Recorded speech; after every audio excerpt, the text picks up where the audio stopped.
What's crack-a-lackin', everybody? It me, MattCMG. If you're watching this video, then you're probably aware that it is in fact Avatar Month. And if you've been with this channel for the past 3 years, then you're probably familiar with my other Avatar videos. Last year's Avatar Month was entirely dedicated to breaking down the main group of The Last Airbender, where each week was a video about a different character, all leading up to Aang, who I feel is the best character in the whole show, hands down. Many of you have probably been wondering over the past year, where's the Iroh video at? Well, originally there was going to be an Iroh video. I was also going to do a Bolin video as well as some other characters to mix things up a bit, but I decided it would be better and more consistent if I went with our main group of 5. So as a result, the Iroh video was scrapped and ended up being worked into different videos. It never really made it past the scripting stages, and it was originally going to be titled Iroh, the Power of Peace, and that was eventually replaced with Aang and Balance because I felt that would be more thematically appropriate. It was actually where the idea to put clips and quotes from the show in the video to split up the sections came from, because obviously everyone knows Iroh has the best quotes. But that right there is exactly why I haven't done the Iroh video, and I may never actually do it as much as people may want to see it. I'm not against giving the people what they want to see by any means, but I feel like I don't have anything new or interesting to say about the character that hasn't already been said by almost literally every Avatar fan under the sun. And to make a video explaining stuff that pretty much everyone agrees is a fact would basically be insulting your intelligence, and that's not what I want Avatar Month to be. I don't want this to be bland and cookie cutter and the kind of stuff you'd get from Watch Mojo, alright? My goal from the start with Avatar Month, and I said this in my announcement video for this year, and I'm going to say it again,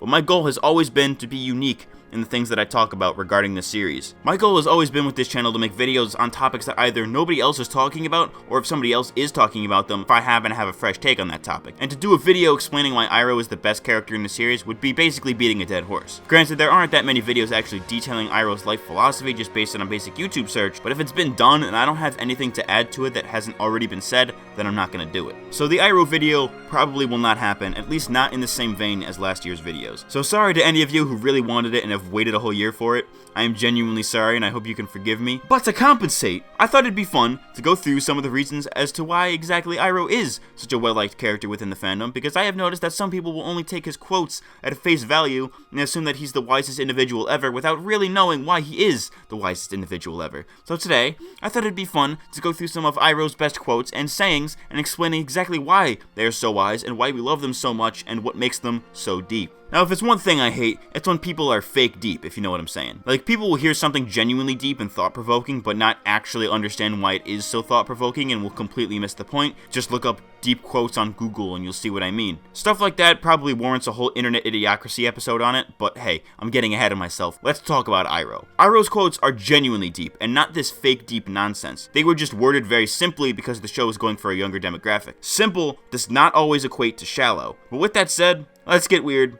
Let's get wild, and let's get philosophical as we analyze some Iroh quotes. I don't know the answer.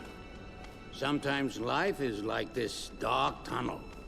You can't always see the light at the end of the tunnel, but if you just keep moving, you will come to a better place.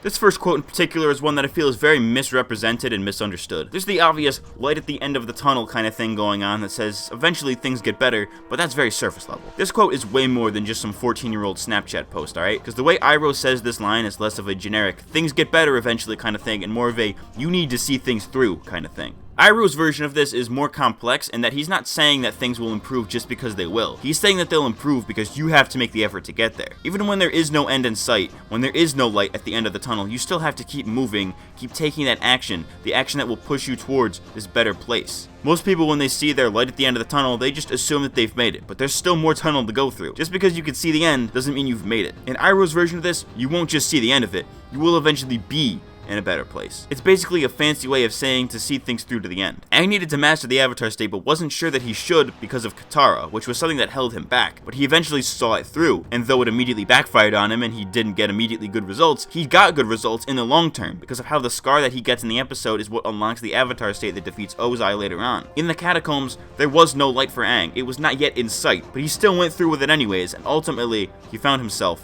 in a better place. Pride is not the opposite of shame, but its source.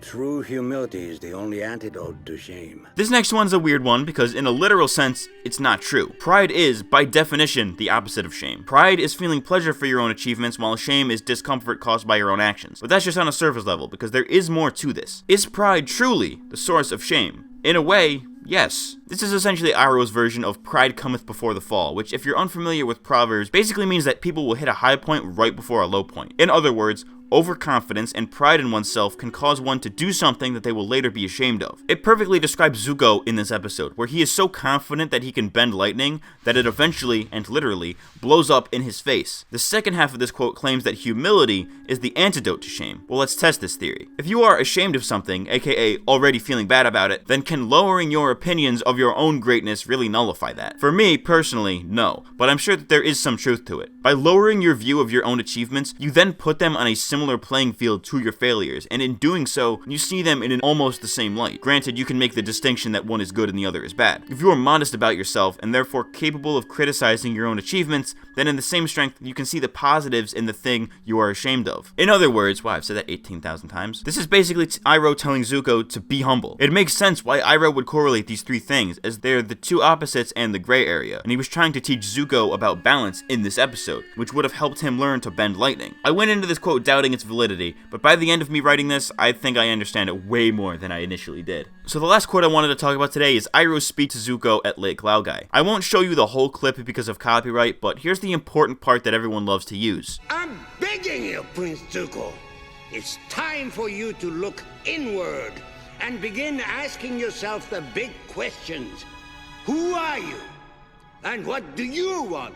So this whole speech raises a few great points. The first being most people's inability to think things through. This is a very common theme in these coming of age type stories, like with Zuko's arc throughout the whole show, because from the ages of like 16 to 23, most people are kind of running around in life not knowing what they're doing, and most people don't give it any thought. Nobody puts any thought into why they do anything around this age because most of us don't have long-term goals. We just do things in the short term because the opportunity presents itself and we feel like we have to do it. This is reflected in Zuko in this scene, where he has an opportunity to get a hold of Appa and feels like he needs to act on it in order to regain his honor, but he hasn't actually thought about the long term of what he would do once he got a hold of him. And a lot of times, when we don't think things through in the long term, we may end up in bad situations, like freezing to death at the North Pole, as Iroh points out. This then transitions into the next point about destiny. They use this term a lot in Avatar, and it's kind of a throwaway term in general in real life, but what it really means is fate and its relation to the future. For example, as we all know, Aang was destined from day one to defeat the Fire Lord, and he knew this from the start. The rest of us, however, aren't so fortunate to know exactly what our futures entail. Zuko thinks he knows his own destiny,